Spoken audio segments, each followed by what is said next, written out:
Distance वाला हम large distance वाला केस क्यों नहीं कंसिडर करेंगे?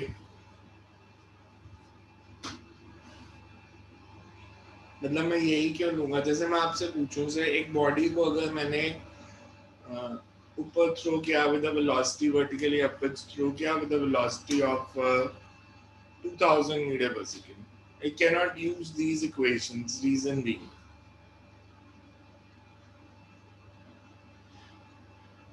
सर बिकॉज वो फिर बॉडी वापस थोड़ी आएगी, वो तो स्पेस में चली जाएगी।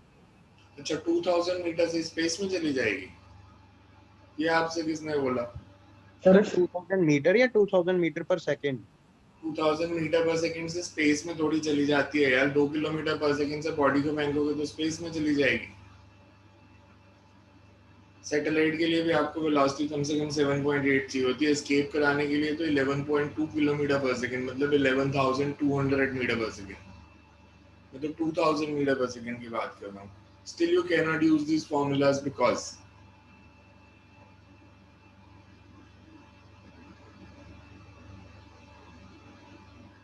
रीजन क्या लगता है आपको? बिकॉज लार्ज वेलोसिटी के लिए हम अलग से फॉर्मूला करेंगे। जब हम मोशन अंडर ग्रेविटी पढ़ेंगे व्हेन वेलोसिटी इज लार्ज, तो हम वो ग्रेविटेशन में अलग से पढ़ेंगे। इसमें हम नहीं पढ़ सकते लार्ज वेलोसिटीज से। क्यों?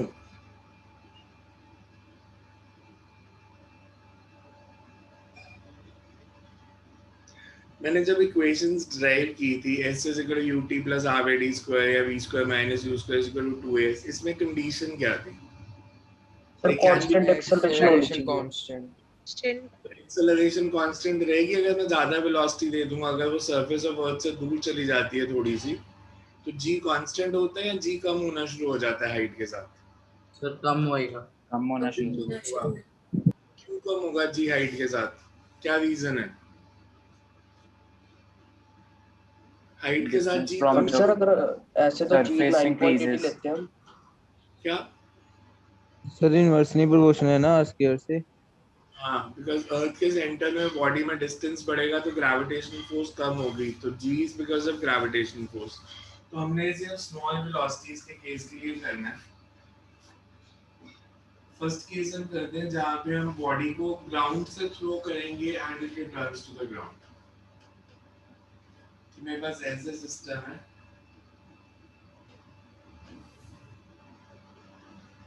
कि मैंने बॉडी को सरफेस ऑफ अर्थ से थ्रो किया, it goes up to certain height and then it comes back.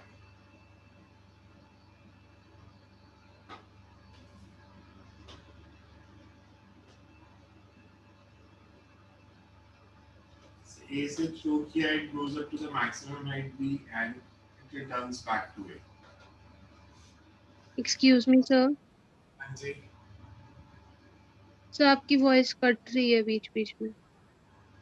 सबको ऐसे ही आ रहा है, किसी एक को आ रहा है? वॉइस क्लियर है Yes, बाकी? sir. सर इतनी नहीं सर क्लियर। बीच बीच में कटती है। बिकॉज अगर सबकी प्रॉब्लम है तो मेरे एंड से है, कुछ की है तो भी आपके एंड से है। बिकॉज मेरे एंड से होगी तो सबको क्लियर नहीं सुनेगी। सर उतनी क्लियर नहीं है जैसे पहले होती है। कितने लोगों को क्लियर नहीं है आवाज, ये बताओ यार। मैं कह रहा हूँ अगर 5-6 को भी है तो मेरे एंड से सर प्रॉब्लम थोड़ी नहीं पीछे से इंटरप्शन आ रही है लगता है। Yes sir. Yes sir.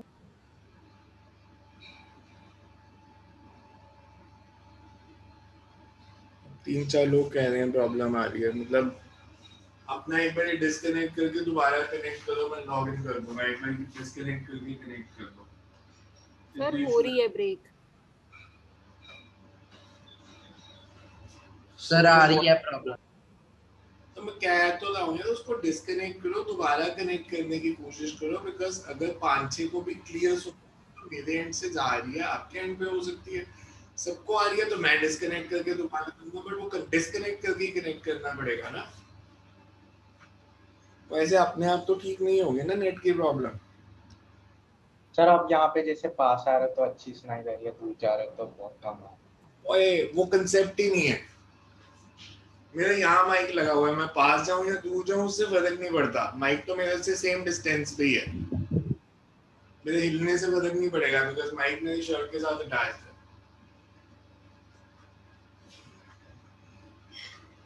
Physics पे वापस आते हैं। प्रॉब्लम आएगी तो 10 मिनट में मैं देखता हूँ कि क्या करूँ।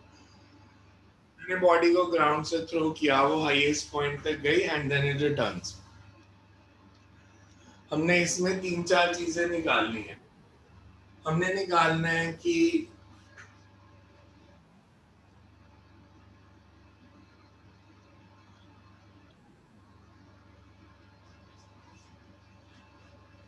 इसको ऊपर जाने में कितना टाइम लगा, ऊपर जाके वापस नीचे आने में कितना टाइम लगा, कितनी हाइट तक गई, और अगर इसकी मेरे को वेलोसिटी किसी भी हाइट पे निकालनी है, मतलब 2 हाइट्स हैं, ठीक है, मैक्सिमम हाइट h है, h max कितनी हाइट तक जाएगी। मैंने t इक्वल्स टू 0 पे थ्रो किया तो किस टाइम पे वापस आई, उसको हम बोलते हैं टाइम ऑफ फ्लाइट। मतलब बॉडी कितनी देर एयर में रही वो कैलकुलेट करना है कि ऊपर जाके वापस नीचे आने का टाइम कितनी हाइट तक जाएगी। ठीक है, दोनों कंसेप्ट लग सकते हैं, इसको ग्राफ से भी कर सकते हैं, इसको हम काइनेमैटिकल इक्वेशन से भी कर सकते हैं।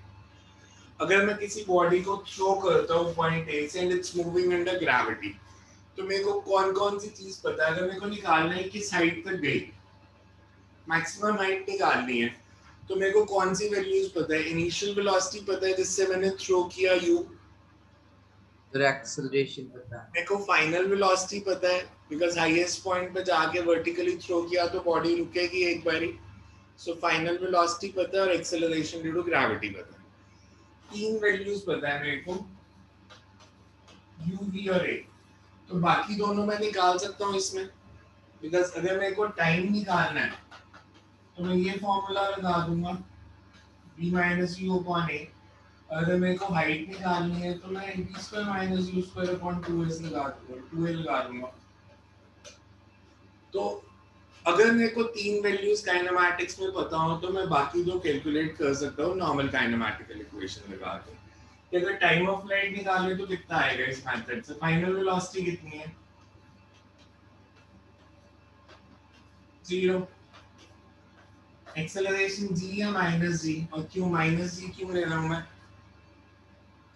बॉडी की डायरेक्शन बॉडी ऑपोजिट साइड पे ऑपोजिट डायरेक्शन, अपवर्ड डायरेक्शन को पॉजिटिव ले रहे।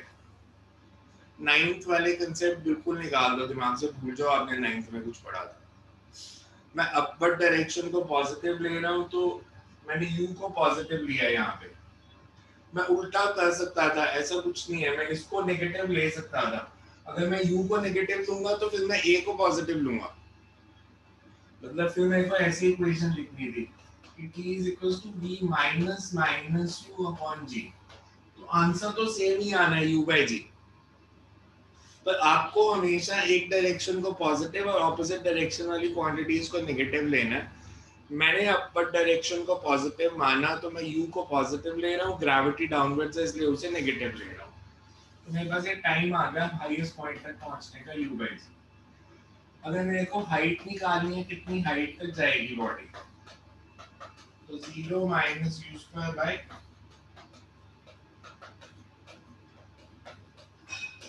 ये मैक्सिमम हाइट होगी कि body will go up to a height of u square by 2g। ये तो एक वे हो गया। मैं अगर इसका वेलोसिटी टाइम ग्राफ बनाऊं तो कैसा बनेगा, इसका अगर मैं vt ग्राफ बनाऊं,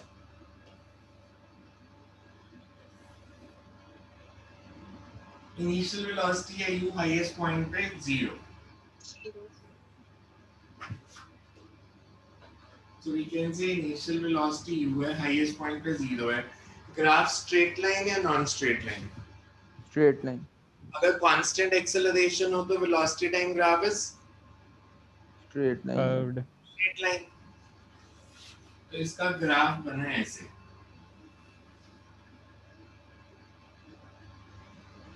ये हो गया पॉइंट बी।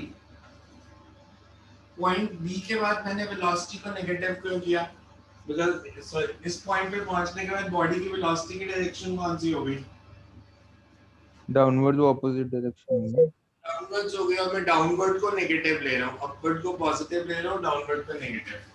So ये पॉइंट ए था मेरा, ये point B, and body returns back to A. जब वो वापस ए पे आएगी, इसकी वेलोसिटी यू ही होगी या कुछ और होगी? ज्यादा होगी। With reason.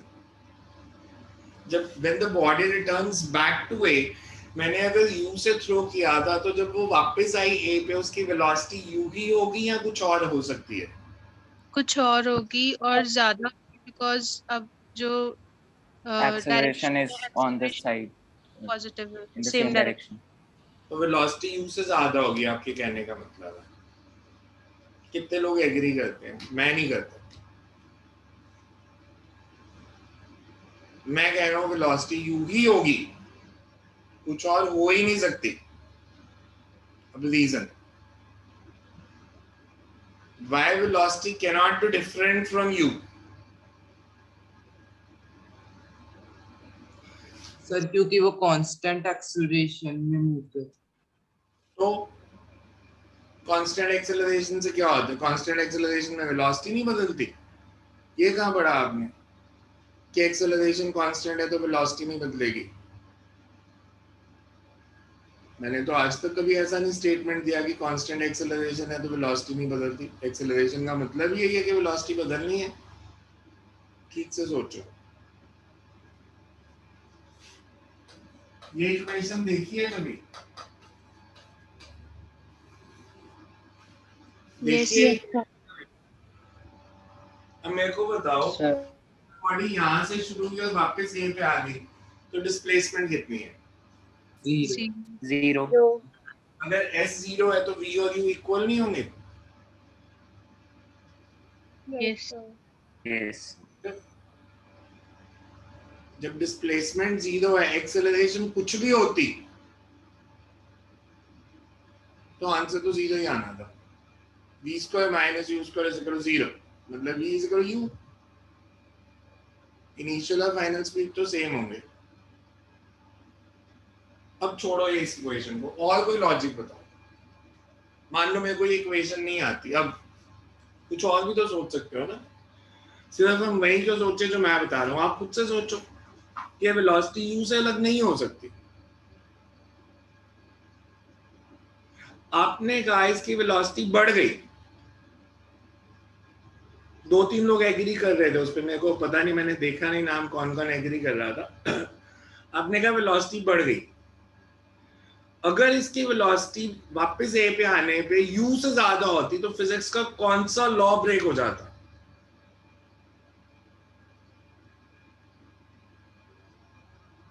Can you repeat the question? अगर वापस आने पे इसकी वेलोसिटी इनिशियल वेलोसिटी से ज्यादा होती तो फिजिक्स का कौन सा लॉ ब्रेक करता? Conservation of energy. Conservation of energy. Final energy initial energy से ज्यादा होगी, तो फाइनल एनर्जी कभी इनिशियल एनर्जी से ज्यादा हो नहीं सकती। ऐसा कुछ रूल है कि फाइनल एनर्जी और इनिशियल एनर्जी हमेशा इक्वल ही होने चाहिए?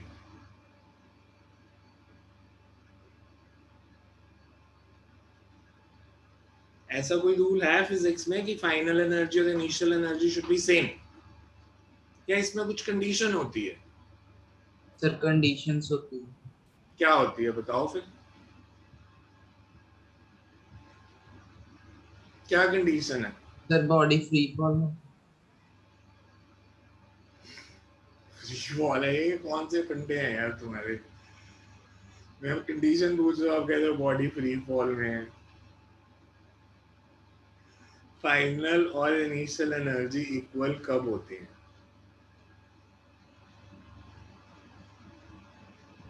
बॉडी जब शुरू हुई यहां से, इस पॉइंट पे पोटेंशियल एनर्जी कितनी है? 0 0 0 क्यों? Why 0? मैं आपको बोलूं, एक बॉडी है जिसका मास है 5 kg, acceleration due to gravity है 10 मीटर पर सेकंड स्क्वायर, और ये सेकंड फ्लोर पे पड़ी है और सेकंड फ्लोर की हाइट दी है 10 मीटर। मैं आपसे बोलूं इसकी पोटेंशियल एनर्जी बताओ कितनी होगी?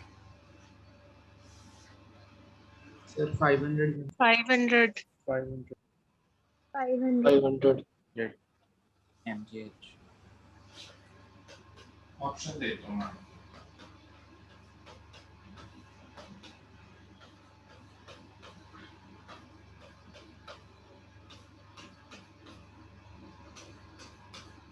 मैंने 500 दिए नहीं। अब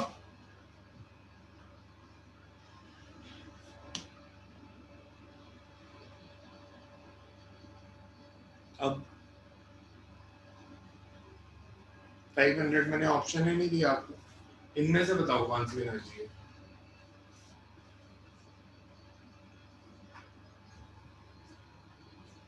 आपने क्या किया, मैंने आपसे क्वेश्चन पूछा, मैंने कहा एक बॉडी का मास है जी दे दिया और मैंने कहा वो सेकेंड फ्लोर पे पड़ी है, तो आप इसकी पोटेंशियल एनर्जी बताओ। मैं इसमें 4-5 वैल्यूज और भी दे सकता था, 700, 800, -300, -200, और फिर मैंने आंसर लिखना था ऑल द वैल्यूज, सारी डी है, कोई भी गलत नहीं है इनमें से। क्यों ऐसा? आपने जब 9th क्लास में ये फॉर्मूला पढ़ा था पोटेंशियल एनर्जीज mgh, ये कैसे निकाला था? ये फॉर्मूला सर ये एक्सक्यूज मी सर, सुन रहा हूँ मैं, पूछो क्वेश्चन। सॉरी सर, सर जो ये वाला था उसके कारण, इस कारण क्योंकि हमें ये नहीं पता कि ड्रॉप की गई है वहाँ से। ये वाला क्वेश्चन की बात कर रहे हो? नो सर, यही मैं कह दूं ड्रॉप नहीं की, पड़ी है वो सेकंड फ्लोर पे, कहीं नहीं, ये वहां पड़ी है एक जगह पे, हिल तो गई नहीं। मेरा आप एक छोटा सा क्वेश्चन है, आपने जो mgh फॉर्मूला पढ़ा ये कहाँ से आया था? ये हमने काइनेटिक एनर्जी से डिराइव किया था, जैसे हाफ mv² के फॉर्मूला से v² पुट कर दिया तो इनिशियल वेलोसिटी 0 थी, तो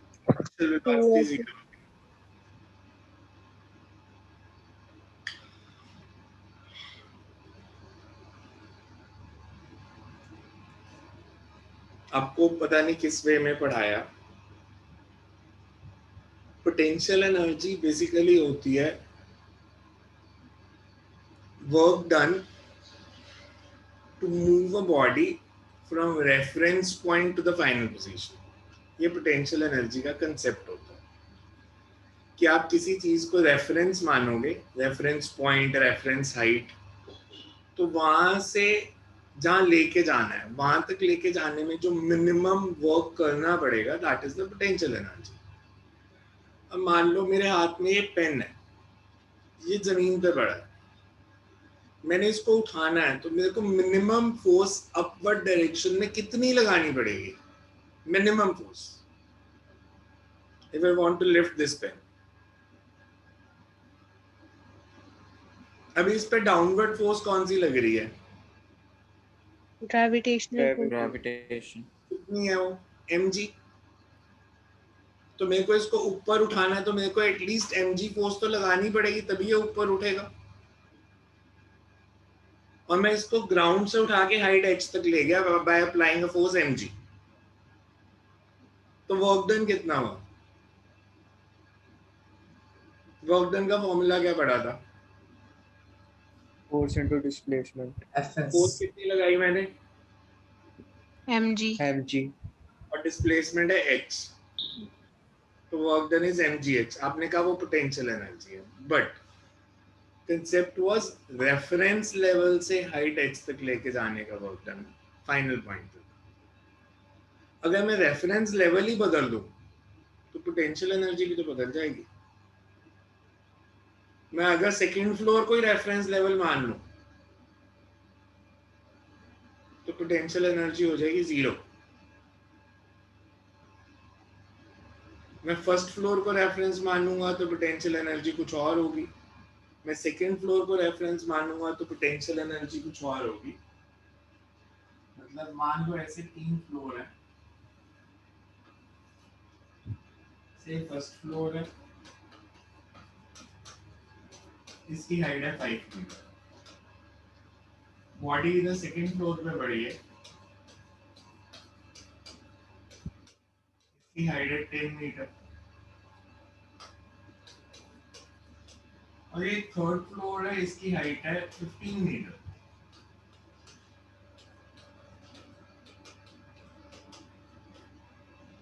और ये ग्राउंड, इसकी हाइट है 0। अगर मैंने इसे रेफरेंस माना तो इस बॉडी की हाइट कितनी है? 10 मीटर। अगर मैं 10 फर्स्ट मीटर। फ्लोर को रेफरेंस मान लेता तो हाइट कितनी थी? 5 5 5 मैं अगर थर्ड फ्लोर को रेफरेंस मान लूं तो हाइट कितनी है? 5 5 या -5? -5 -5 और अगर मैं सेकंड को ही रेफरेंस मानता तो 0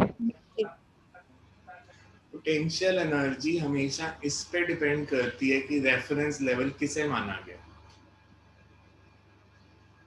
तो अगर मैं आपको एक सिचुएशन देता हूं बिना रेफरेंस लेवल बताए, पूरी फिजिक्स में कहीं भी, be it this chapter, kinematic, laws of motion, work power, electricity, magnetism, spring systems, कहीं पे भी अगर मैं आपको रेफरेंस लेवल नहीं बताता तो आप मेरे को पोटेंशियल एनर्जी बता नहीं सकते कितनी है, कोई भी वैल्यू हो सकती है, बिकॉज वो रेफरेंस लेवल पे डिपेंड करेगी कि कितनी है। अब इससे फिजिक्स में कभी प्रॉब्लम आती नहीं कि हर कोई पोटेंशियल एनर्जी की अलग वैल्यू निकाले, बिकॉज फिजिक्स में कभी भी हमें पोटेंशियल एनर्जी चाहिए ही नहीं होती। We always require change in potential energy. We never require potential energy. We always require change in potential energy, and that is same for all the reference levels. मतलब क्या है इस सेंटेंस का जो मैंने बोला? मान लो एक बार ही मैंने माना फर्स्ट फ्लोर पर रेफरेंस, और एक बार ही माना मैंने थर्ड फ्लोर पर रेफरेंस। ठीक है, अगर मैंने फर्स्ट फ्लोर को रेफरेंस माना तो ग्राउंड फ्लोर की हाइट कितनी लूं मैं, अगर ये रेफरेंस लेवल है -5 तो इसकी हाइट होगी -5। फर्स्ट फ्लोर की 0 सेकंड की 5 थर्ड की 10 10 मैंने थर्ड को रेफरेंस माना तो ग्राउंड फ्लोर की हाइट -15 -15 -15 -10 -10 -5 -5 0 0 अब बॉडी मान लेते हैं मूव किया फ्रॉम, कोई भी केस ले लो, से मान लो सेकंड से ग्राउंड फ्लोर, ये फाइनल पोजीशन, ये initial position. Final potential energy कितनी है? अगर बॉडी की इनिशियल पोटेंशियल एनर्जी कितनी है इसके फर्स्ट फ्लोर के हिसाब से, इनिशियल हाइट कितनी 5 और फाइनल -5। फाइनल माइनस इनिशियल की वैल्यू कितनी आ रही है? 0 10 फाइनल माइनस इनिशियल 10 या -10? -10 मैथ्स में गलती करोगे तो कैसे हो जाएगा? फाइनल इज -5, इनिशियल इज 5, तो फाइनल माइनस इनिशियल इज -10। यहाँ पे फाइनल माइनस इनिशियल कितना आया? -20 -15 -10 -10 तो आप रेफरेंस लेवल किसी को भी मानो, change in potential energy same ही आना। और फिजिक्स में चेंज इन पोटेंशियल एनर्जी चाहिए होता है, पोटेंशियल एनर्जी कहीं चाहिए ही नहीं होती। फिजिक्स के हर न्यूमेरिकल में you require the change in potential energy which takes place. अगर मैं वापस इसी पे जाऊं, इसको मैंने मान लिया रेफरेंस, तो यहाँ पे पोटेंशियल एनर्जी कितनी होगी इनिशियली? 0। इधर पोटेंशियल एनर्जी कितनी होगी हाईएस्ट पॉइंट पे, अगर ये हाइट h max है, तो फाइनल पोटेंशियल एनर्जी कितनी?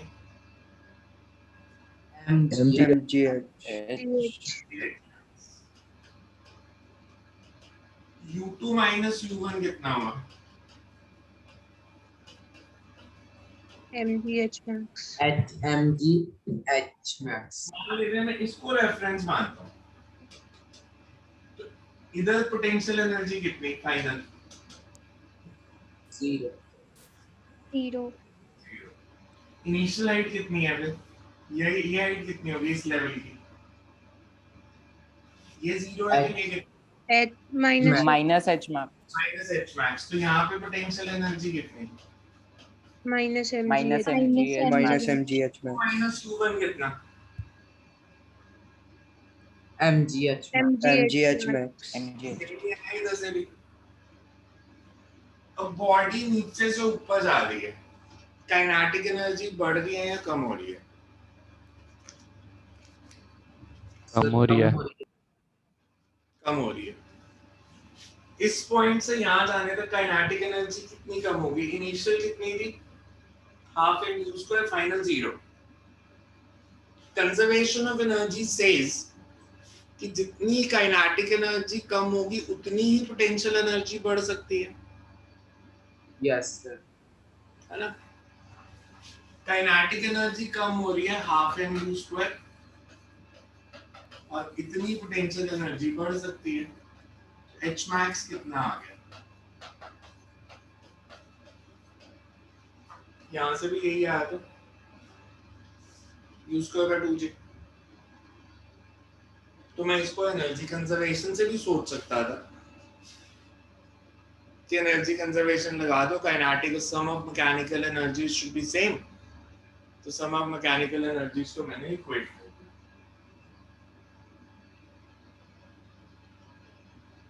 ये डायग्राम है, मैंने ये VT ग्राफ बनाया।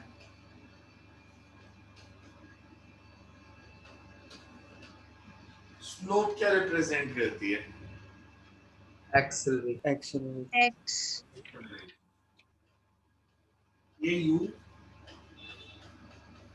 ये T। तो tan थीटा कितना हो जाएगा? U point. तो T कितना आ गया? U by G। Area under the graph क्या होता है? Displacement. डिस्प्लेसमेंट इस केस में अगर बॉडी A से B तक जाती है तो डिस्प्लेसमेंट कितनी है? Sir, h max. h max Body A से B तक की displacement is h max, which is area under the graph. Area under the graph is half U into T, and T is u upon g u by ji.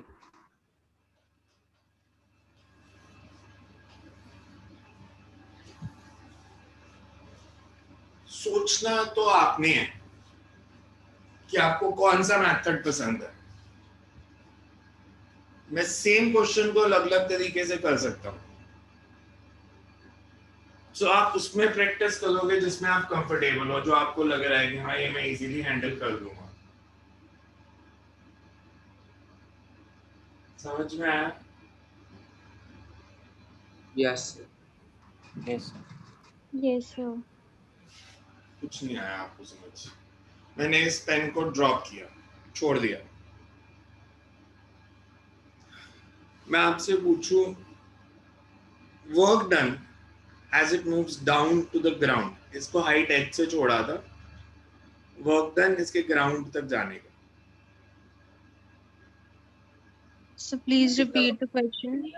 Body is dropped from height h. What will be the work done as this pen moves to the ground?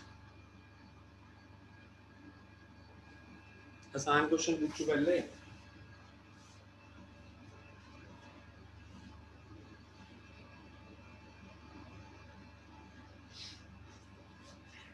ये बस एक body है,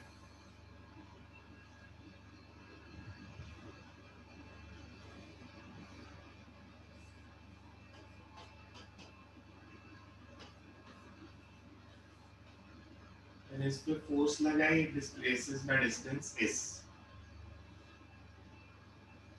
A force F is applied on a body as shown in figure and it displaces by distance s. What will be the work done? Force into displacement.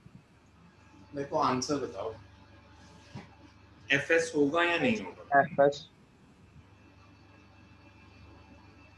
आपने 10th में तो paper नहीं दिए, ये Fs किसने बोला answer? पहले मेरे को देखने दो, Fs किसने बोला था आंसर? सर आर्यन. आर्यन. आपने 9th में फाइनल एग्जाम दिए थे? Yes sir. सर 0 होगा वर्क डन। अब ये 0 किसने बोला? आप पे आता हूँ मैं, पहले आर्यन से क्वेश्चन पूछ लूं।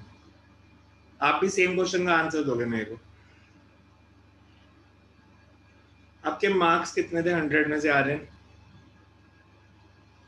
सर यानी अराउंड 80 में से 60 के आसपास थे. Very smart. हाँ जी, आप दूसरा आंसर किसने दिया था? देव। जीरो किसने बोला था? कोई मानने का ही नहीं, 0 आंसर। अभी किसी ने बोला था 0 होगा वर्क डन।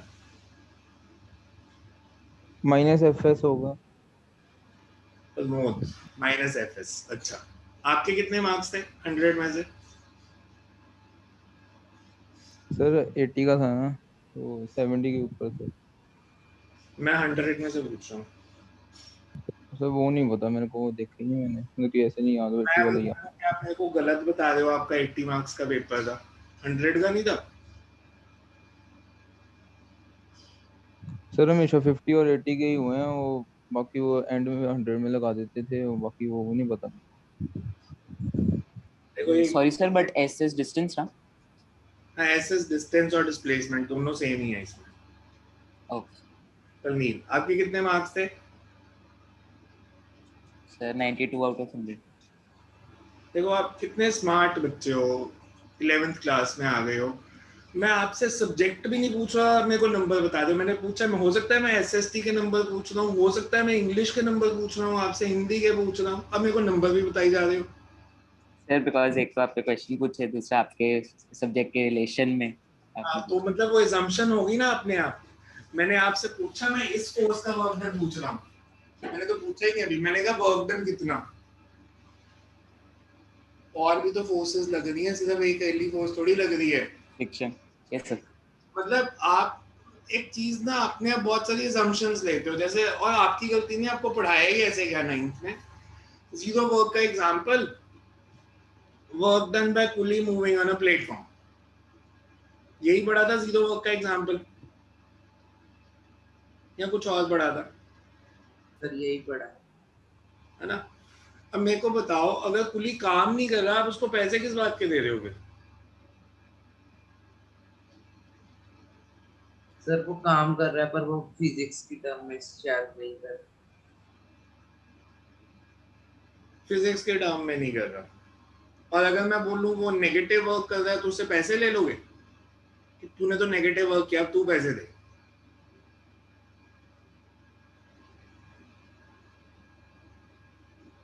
मतलब चीजों को समझो ध्यान से। कुली ने जीरो वर्क नहीं किया, ग्रेविटी ने जीरो वर्क किया। मैं इसमें भी अगर डायग्राम बनाऊं, वेट किस डायरेक्शन में एक्ट कर रहा है? डाउनवर्ड्स। इस पे एक और फोर्स है जो अर्थ लगा रही है, नॉर्मल रिएक्शन, अपवर्ड्स। इस फोर्स में और डिस्प्लेसमेंट में एंगल कितना बन रहा है? 90। Work done 90 bye degree. Gravitational force 0 है, work done by normal reaction भी 0 है, work done by this force is positive. इस पे अगर फ्रिक्शन लग रही होती तो work done by friction is negative. तो जब तक आपसे पूरा क्वेश्चन ना पूछा जाए, आप अपने आप अज्यूम करके आंसर कैसे दे सकते हो?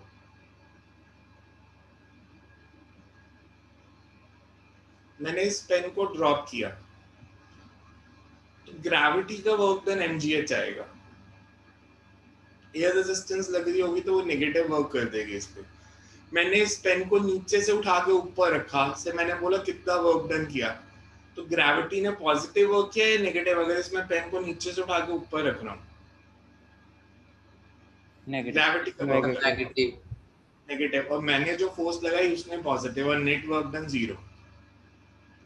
वर्क एनर्जी थ्योरम तब लगती है जब नेट वर्क डन 0। तब हम कह सकते हैं कि जितनी पोटेंशियल एनर्जी बढ़ रही है उतनी काइनेटिक कम हो रही है, क्योंकि वर्क 0 है। तो फिजिक्स में बहुत छोटे छोटे पॉइंट्स का ध्यान रखना, बिकॉज बहुत सारे लोगों को दिक्कत आ रही है अभी न्यूमेरिकल्स करने में। उसका रीजन ये है, आप क्वेश्चन को डीपली सोचते नहीं हो। एक ऑलरेडी आपके दिमाग में कुछ कंसेप्ट्स या मिसकंसेप्ट्स कह लो बने हुए हैं कि ग्रेविटी डाउनवर्ड्स है तो उसे नेगेटिव ही लेना है। ऐसा कोई रूल नहीं होता फिजिक्स में। आपको एक डायरेक्शन चूज करनी है जिसको आप पॉजिटिव मानोगे, उसके ऑपोजिट जो भी क्वांटिटी होगी वो नेगेटिव ही होगी। हम डिस्टेंसेस की जगह हमेशा डिस्प्लेसमेंट्स के साथ डील करेंगे अब 11th क्लास में। मतलब अगर आपको न्यूमेरिकल आता, मान लो 10th क्लास में एक बॉडी को थ्रो किया है, तो इसको नीचे आने में कितना टाइम लगा, या किस वेलोसिटी से। मैंने अगर इसको u वेलोसिटी से थ्रो किया तो यहाँ पे इसकी वेलोसिटी कितनी होगी, तो कोई बता सकते हैं इसकी वेलोसिटी कितनी होगी और हम कैसे सॉल्व करेंगे। a से थ्रो किया मैंने with velocity u, height h, तो जब वो c पे आई इसकी वेलोसिटी कितनी होगी।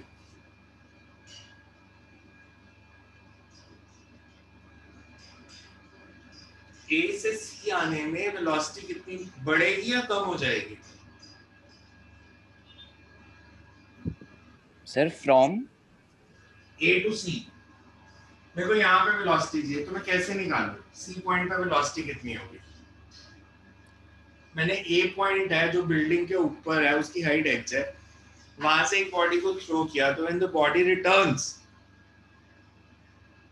तो क्या वेलोसिटी होगी। सर हम पहले बी पॉइंट पे उसकी फाइनल वेलोसिटी निकाल सकते हैं, तो फिर बी पॉइंट की वेलोसिटी को इनिशियल मान के सी पॉइंट की वेलोसिटी। और कोई आइडिया।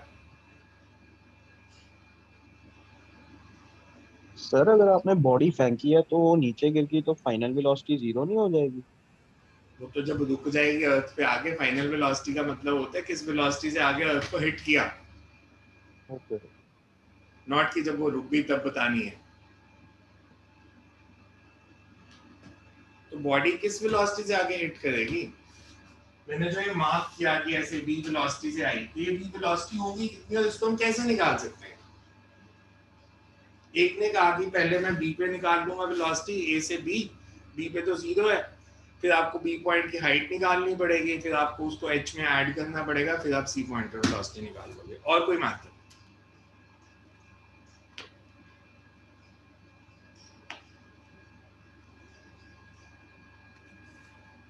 और कोई मैथड। अच्छा मेरे को ये बताओ, बॉडी जब A से C तक आई, इसकी पोटेंशियल एनर्जी बढ़ी या कम हुई।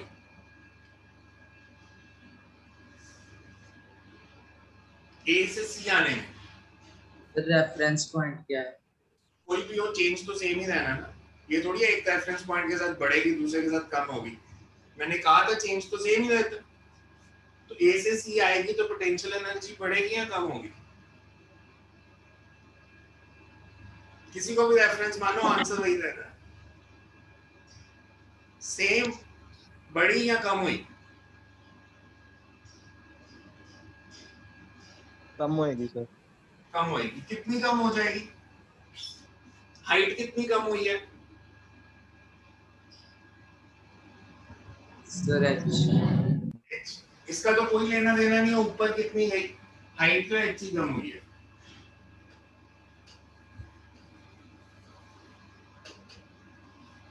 जितनी पोटेंशियल एनर्जी कम होगी उतनी काइनेटिक बढ़ेगी, और काइनेटिक कितनी बढ़ी, तो मैं इसको ऐसे लिख सकता हूं,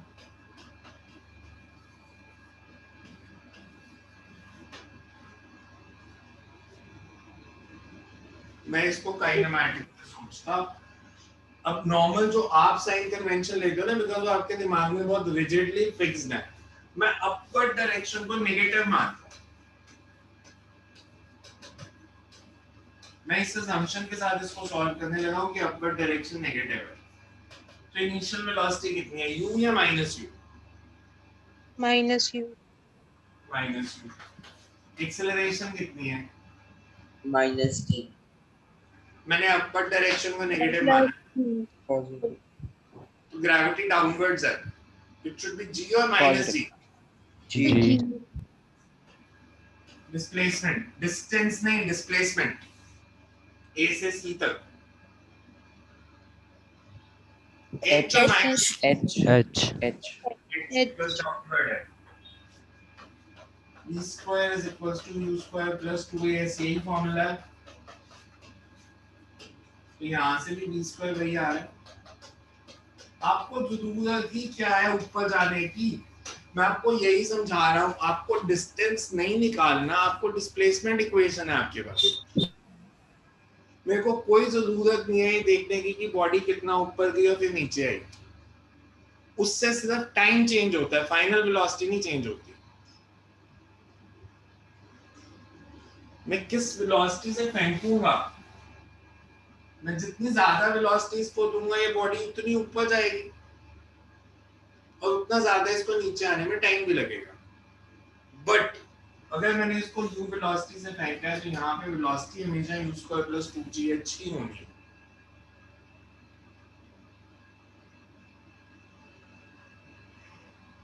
समझ में आई कुछ कुछ बातें जो बताई, बिकॉज़ इनकी डेरिवेशंस करते हैं हम सारे केसेस। समझ में आए जो इतना बताया अभी तक? सर ये mgh equal to half mv square 2 बार Decrease in potential energy is equal to increase in kinetic energy. Initial velocity u, final v, तो kinetic energy कितनी बढ़ी? Initial velocity u है तो initial kinetic energy कितनी है? Initial energy अगर u है तो initial kinetic energy कितनी है? Half mv square. Final velocity v है तो final kinetic energy half mv square, तो कितनी बड़ी? Final minus initial, half mv square minus half mv square, उसको पोटेंशियल एनर्जी चेंज से इक्वेट कर दिया। सेकंड राइट, फर्स्ट केस करते हैं पहले। तुमने केस 1 लिखा था, body moving under gravity.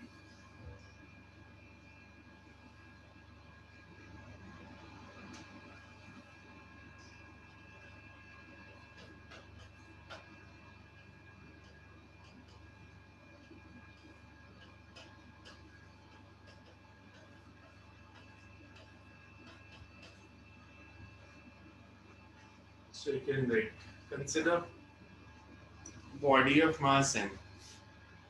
Consider a body of mass m thrown vertically upwards. तो हेडिंग क्या डालनी है? हेडिंग के पीछे डाल दी थी ना, motion under gravity of case 1 कर रहे थे, body thrown from the ground. Consider a body thrown with initial velocity u vertically upwards from the surface of earth. Sir एक बार रिपीट करना। सर एक बार रिपीट कर दो। Consider a body thrown with velocity u from the surface of earth vertically upwards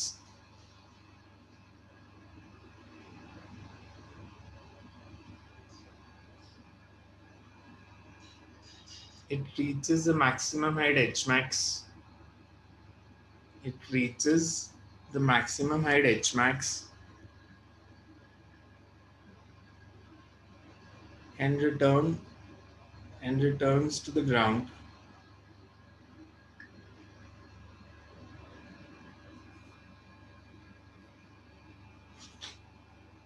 after time capital T.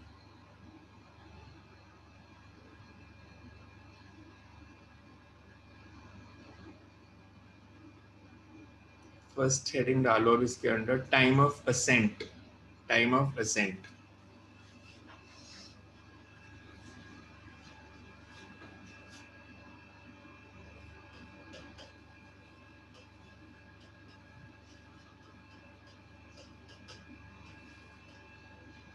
Time of ascent is सिर्फ ऊपर जाने का time.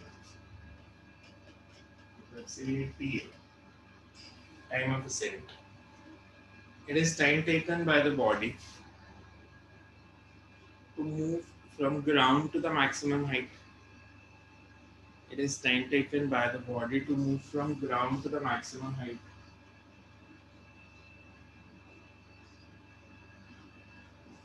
If upward direction is assumed to be positive. Time taken by the body. From ground to the maximum height.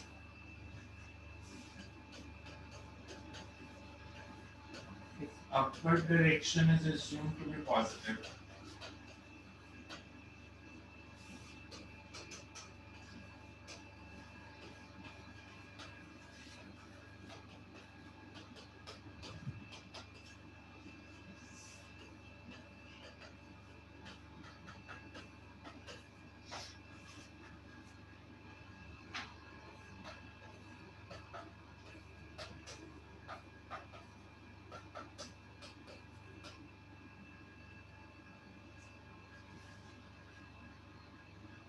So this time taken to move from A to B. It's called time of ascent. TA.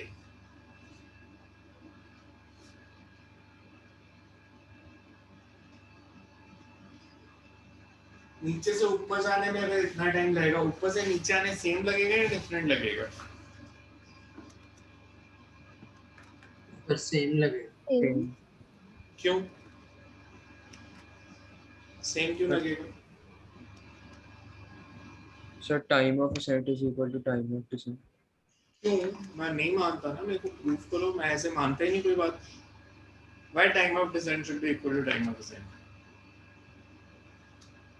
कोई reason तो होना चाहिए.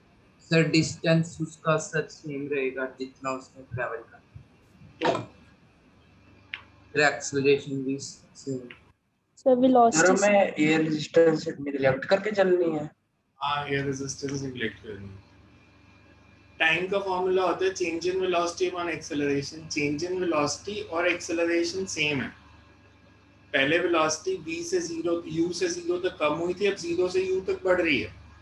तो change in velocity और acceleration क्योंकि same है, because time basically क्या है? Time is delta v by a. ये दोनों क्वांटिटीज क्योंकि सेम है, इसलिए टाइम ऑफ डिसेंट भी सेम ही आएगा.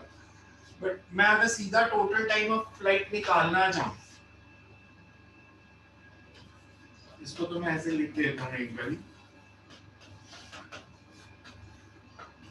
नीचे आने का time of descent is also u by g. तो टोटल टाइम ऑफ फ्लाइट कितना हो गया?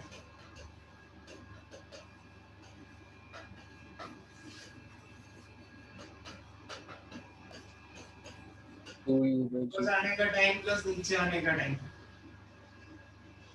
मैं इसको सॉल्व भी कर सकता था. मैंने बॉडी को इधर से थ्रो किया एंड इट रिटर्न्स.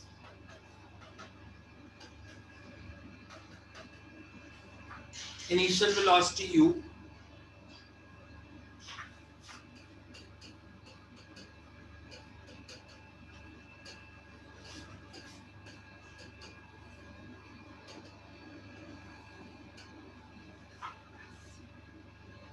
इसको हम कहते हैं time for which body remains in air.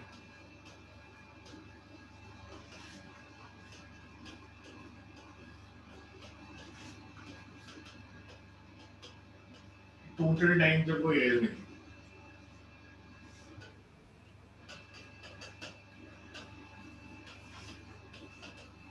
Initial velocity u है.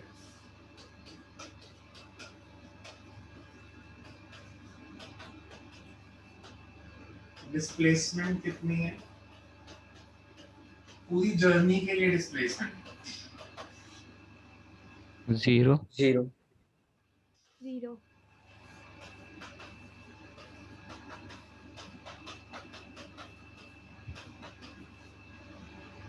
s को 0 पुट कर देते हैं. Time is time of flight.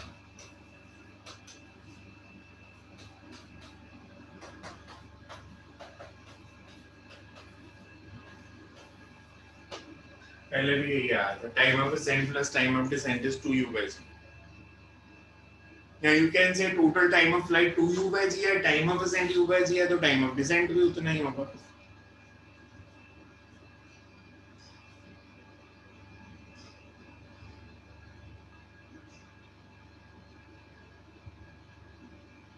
समझ में आए? सर एक बार प्रीवियस पेज पे कर दो.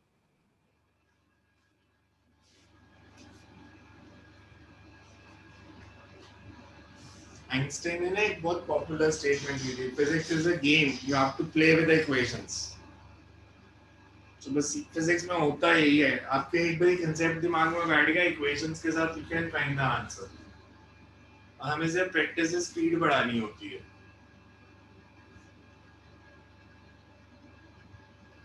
Excuse me sir. हाँ जी sir, air resistance upward and downward कोई चीज जा रही हो, दोनों पे ये अलग होती है ना? एयर रेजिस्टेंस हमेशा मोशन को अपोज करेगी. बॉडी ऊपर जा रही है तो रेजिस्टिव फोर्स डाउनवर्ड, बॉडी नीचे आ रही है तो रेजिस्टिव फोर्स अपवर्ड. उसने मोशन को अपोज करना. फ्रिक्शन भी मोशन को अपोज करती है. Yes sir. Yes sir. उस मोशन को अपोज करती है कि सपोर्ट करती है कि दोनों कर सकती है. ऐसा हो सकता है फ्रिक्शन के कारण स्पीड बढ़ गई,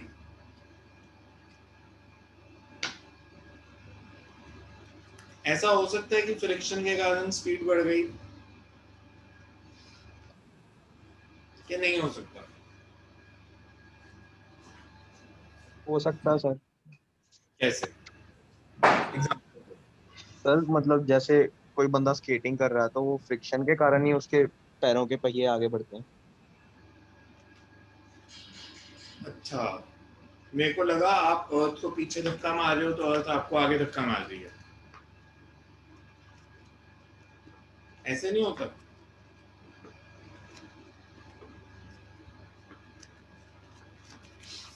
अच्छा चलो ऐसे ले. नो सर, स्टिल व्हील्स तो तभी घूम सकते हैं ना जब फ्रिक्शन होगी टू सरफेस के बीच में.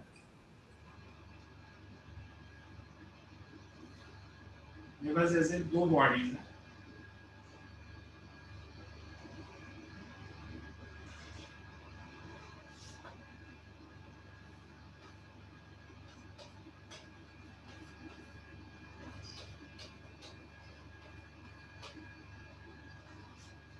ग्राउंड फ्रिक्शनलेस है और इन दोनों के बीच में फ्रिक्शन है. मेरे को बताओ ए पे फ्रिक्शनल फोर्स का रोल क्या होगा, बी पे क्या होगा? A nothing. A nothing. अच्छा बी?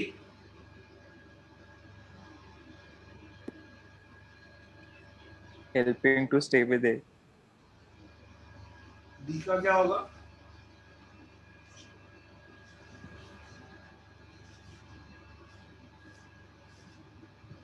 इनमें increasing the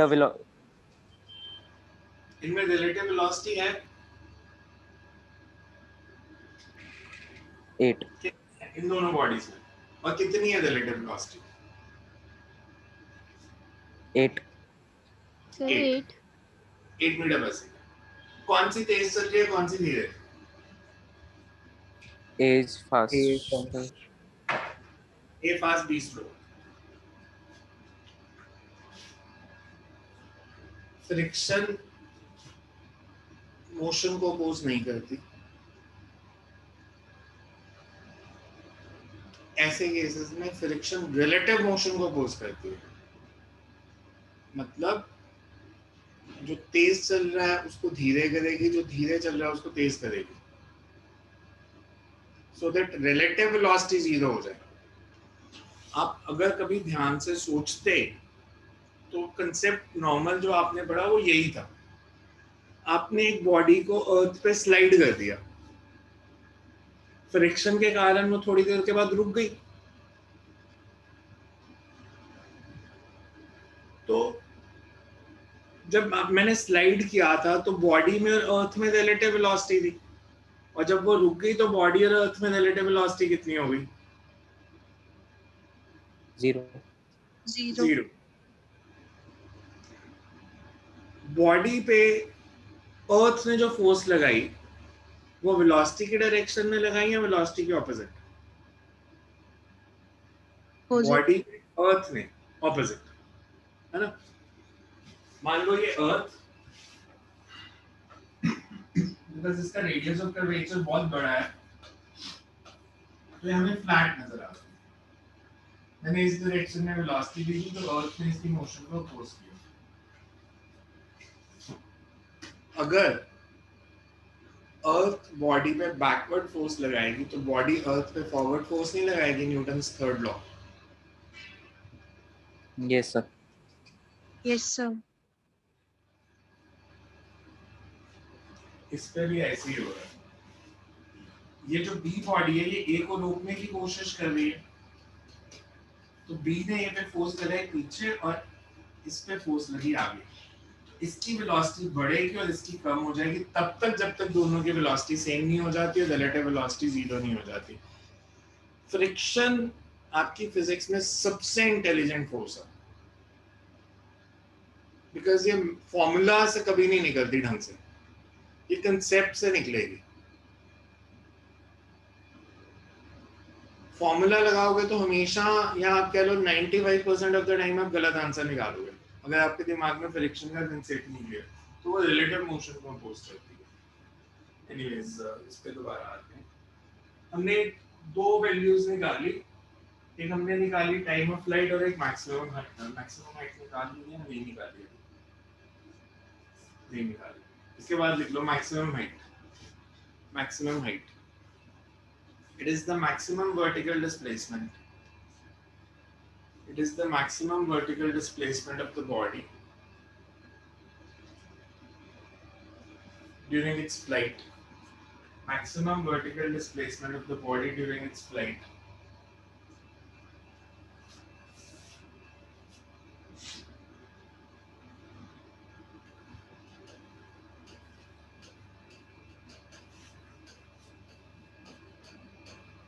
For motion from A to B.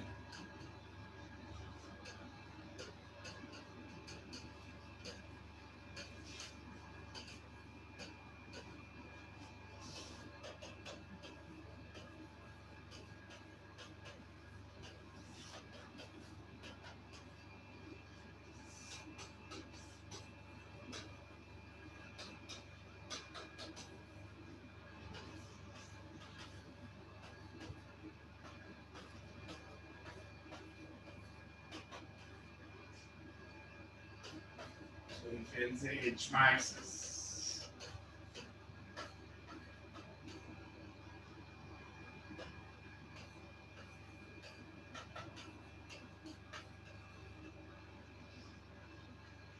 u square by 2g. H max is u square by 2g.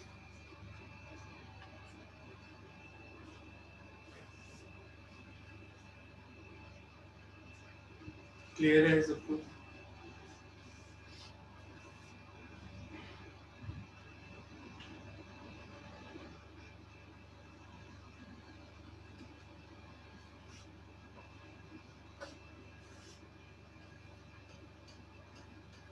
Excuse me, sir.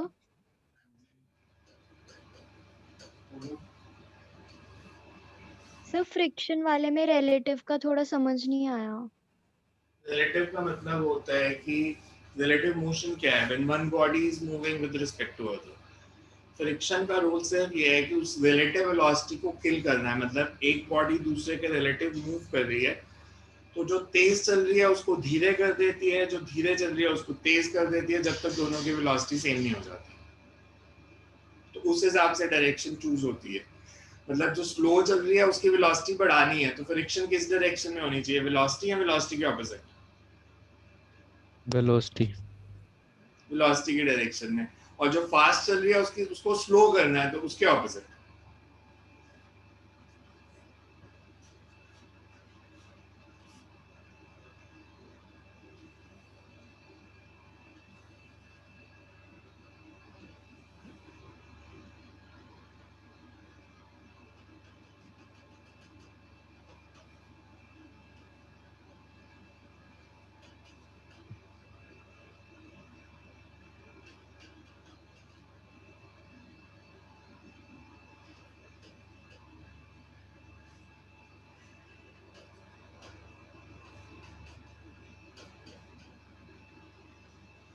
graphical method.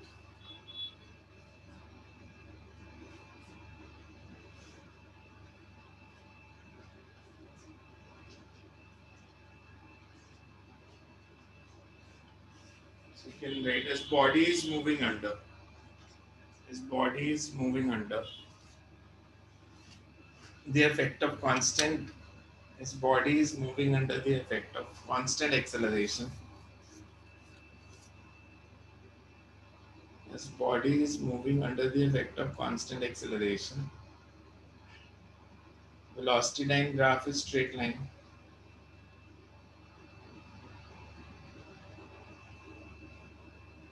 The magnitude of velocity. The magnitude of velocity decreases as the body moves from A to B. Velocity time. Velocity time graph will be straight line. The magnitude of velocity decreases as the body moves from A to B.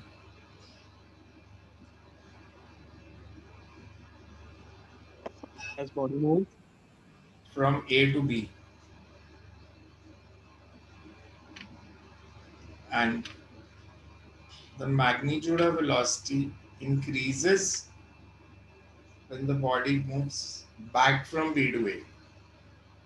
And the magnitude of velocity increases as the body moves back from B to A.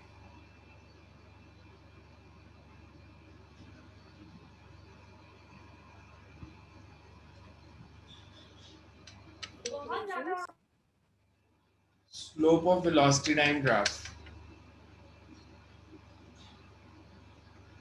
is the acceleration. Slope of velocity time graph is the acceleration.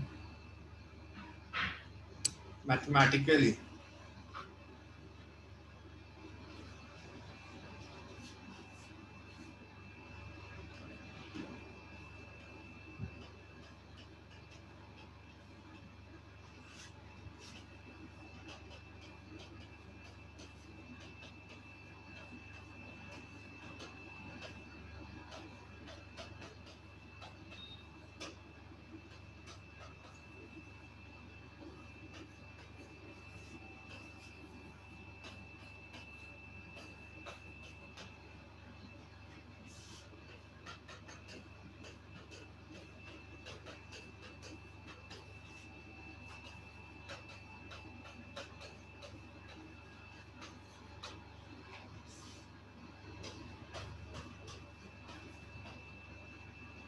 area under graph is displacement from A to B or H max.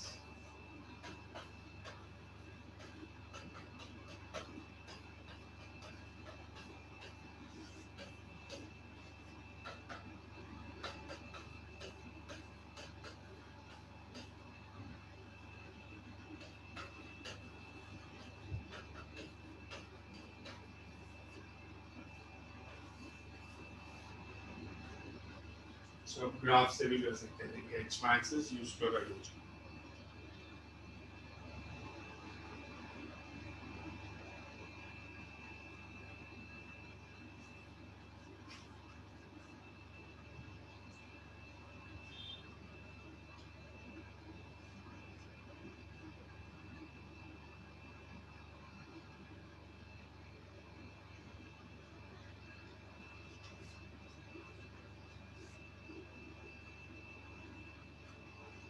Next is body drop from height h.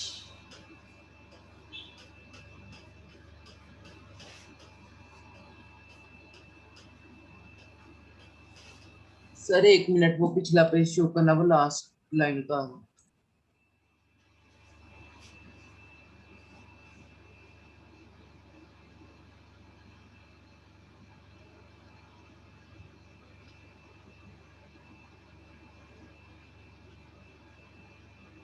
Sir कर लो आप।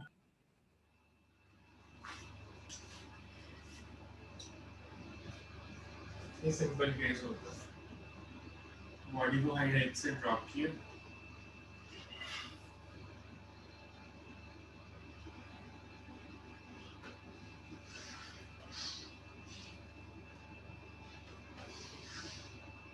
Drop किया तो initial velocity 0। हमने निकाला है नीचे पहुंचने में कितना टाइम लगेगा और जब नीचे पहुंचेगी तो वेलोसिटी कितनी है। सर आपकी वॉइस कट रही है। हमने ये बताना है कि बॉडी को इधर से ड्रॉप किया, so velocity when it reaches the ground and time taken to reach the ground.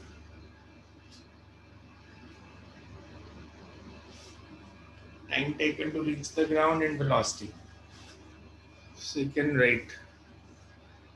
Consider a body. Consider a body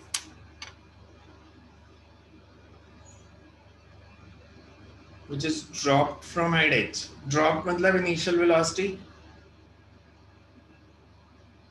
0 0. Consider a body which is dropped from head edge from point A as shown in figure. From point A as shown in figure.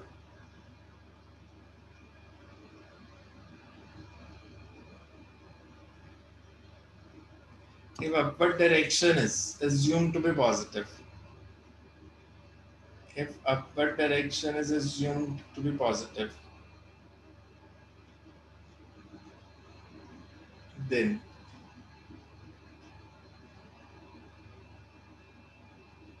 if upward direction is assumed to be positive, then initial velocity is 0. Acceleration कितनी लें? -g. -g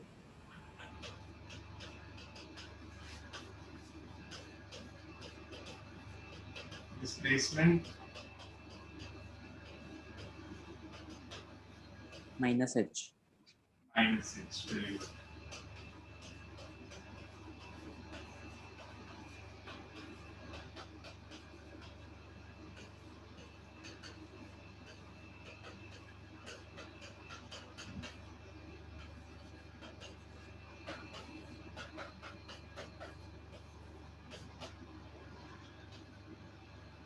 नीचे पहुंचने का जो time आया that is under root 2h by g. Also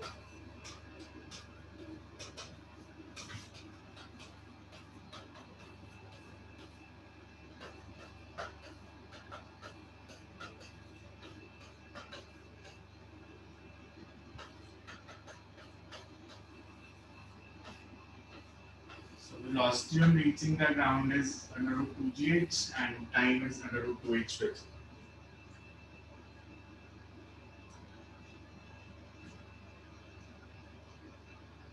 sir हम ये direct relation use कर सकते हैं हमारे लिए? Numericals में कर सकते हो, याद रख लोगे तो कर सकते हो, कोई इशू नहीं।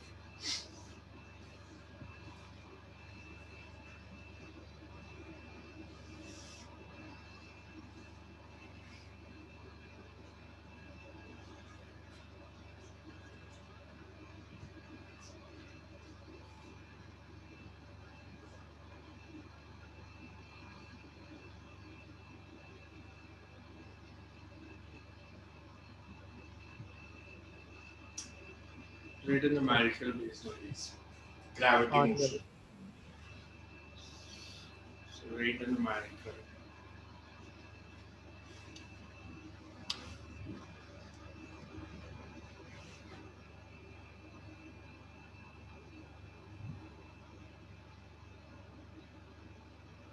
सर हाँ जी। सर इसमें आपने अभी कहा था कि 3 केस नहीं करनी।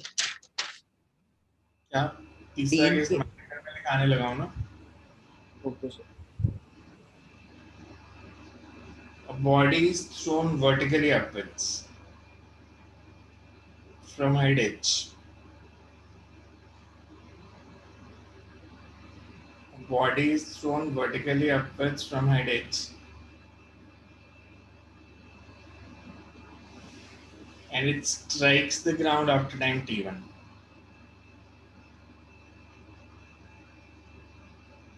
And it strikes the ground after time t1.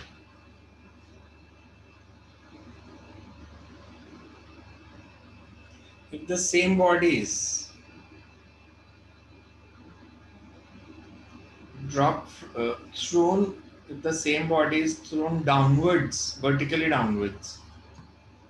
If the same body is thrown vertically downwards from height h,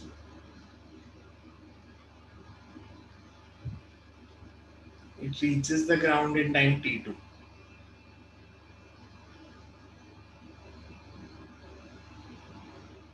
Find.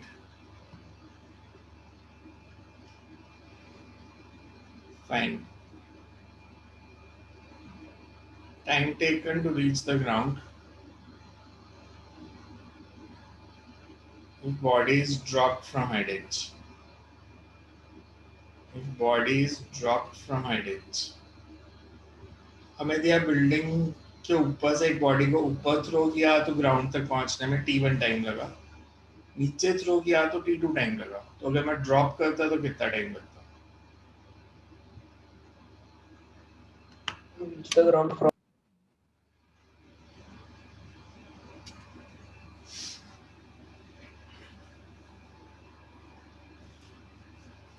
sir to reach the ground Find the time to taken reach the ground from के बाद आपने क्या when it is dropped from same height.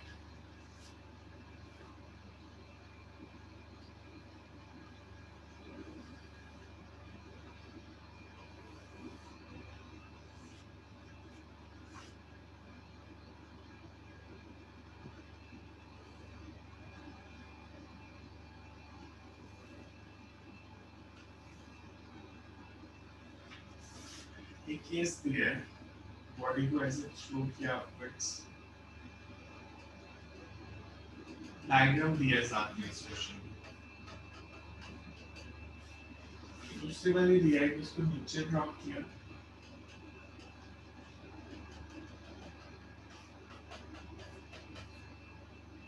ऊपर throw किया तो time t1 लगा नीचे आने में, सीधा नीचे थ्रो किया तो टाइम t2 लगा। हमने बताना है ड्रॉप किया तो कितना टाइम लगेगा।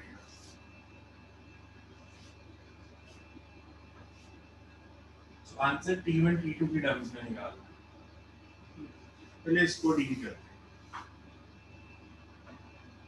इनिशियल वेलोसिटी कितनी है?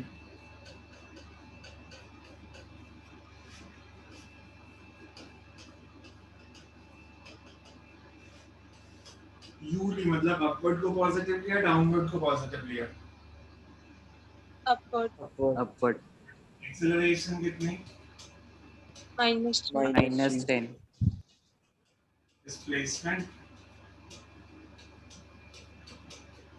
-h या -s कुछ भी लो आप। अगर मैं इक्वेशन यूज करूं,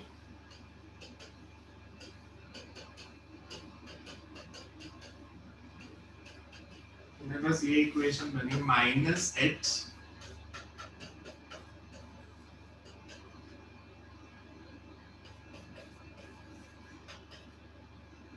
टाइम t1 लगा है, सो t1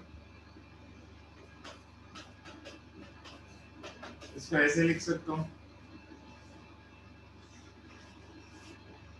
t1 कितना आ गया?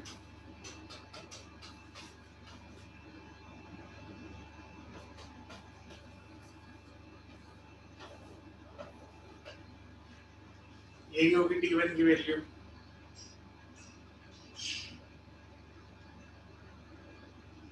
-b + -b² - 4ac/2a। याद है ना ये फॉर्मूला क्वाड्रेटिक में किया होगा 9th या 10th में। yes sir Yes, sir. ठीक है, अब इधर आ जाते हैं। ये टाइम एक निकाल लिया मैंने, ऊपर थ्रो किया तो इतना टाइम लगेगा। अब इसको देखें, इनिशियल वेलोसिटी 0. थ्रोन तो 0 डाउनवर्ड्स, थोड़ा ना ले सकते हैं थ्रोन डाउनवर्ड्स सर।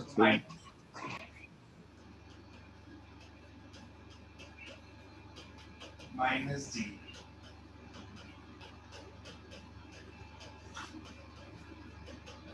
तीनों क्वांटिटीज डाउनवर्ड है तो तीनों नेगेटिव।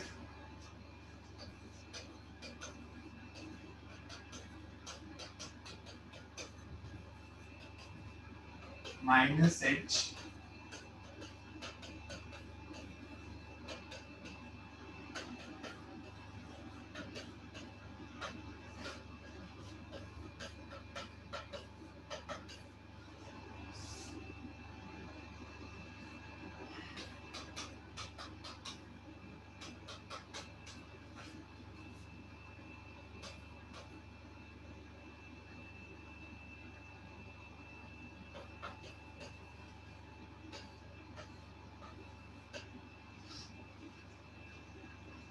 नीचे थ्रो किया तो ये नहीं।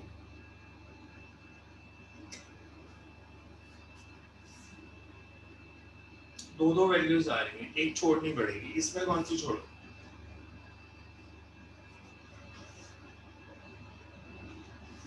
+2 या -2 विद रीजन। आप ये देखो, अगर मैं नेगेटिव लेता तो ये वैल्यू पॉजिटिव है या नेगेटिव है? नेगेटिव। टाइम नेगेटिव हो सकता है, नीचे पहुंचने टाइम तो पॉजिटिव नहीं आना है, तो नेगेटिव वाली टर्म हमें छोड़नी पड़ेगी। So we say as time cannot be negative,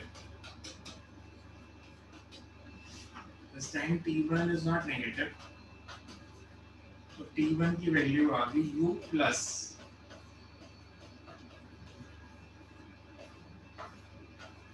इधर देखो, इधर टाइम नेगेटिव नहीं हो सकता, तो t2 कितना है?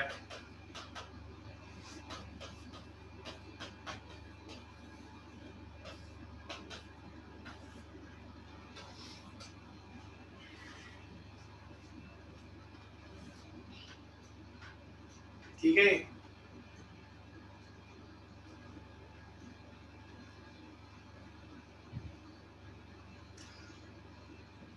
ये a प्लस बी बाई जी, ये a माइनस बी बाई जी। अगर मैं इन दोनों का प्रोडक्ट लूं तो क्या आएगा? t1 इंटू t2 क्या हो जाएगा? सर 2h आएगा answer.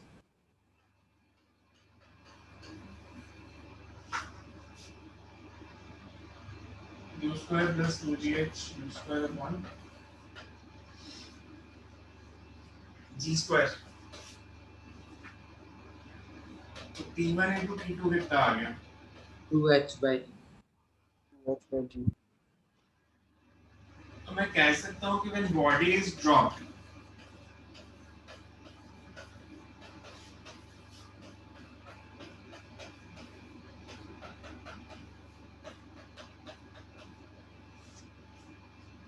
Under root t1 t2 क्या होगा?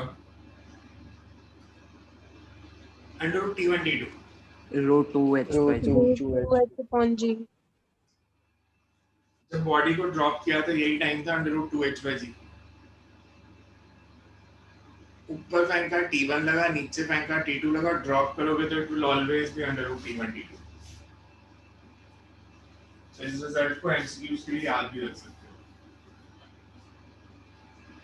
तो ऊपर थ्रो करते हैं तो t1 लगता है, नीचे थ्रो करते हैं तो t2 लगता है, ड्रॉप करते हैं तो under root t1 t2। Excuse me sir. हाँ जी सर वहां से समझ नहीं आया कि हमने वहां पे मल्टीप्लाई क्यों किया है दोनों टाइम को? क्योंकि हमें अल्टीमेटली किस रिलेशन पे पहुंचना था? 2h by g। सो आपको देख के पता चल रहा है कि जब इन दोनों को मल्टीप्लाई करोगे तो 2h by g आ जाएगा। बस इसीलिए Okay, sir. फॉर्मूला में बन रहा है a plus b by g और a minus b by g।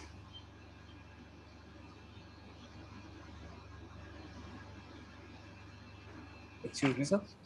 हाँ जी, sir when something is thrown downwards ऐसे तो u को 0 थोड़ा ना ले सकते हैं। मैंने u को 0 थोड़ी लिया, माइनस u लिया है। यस सर, मतलब कुछ सर। मैंने तो 0 लिया नहीं, ड्रॉप के केस में 0 ले सकते हैं सिर्फ।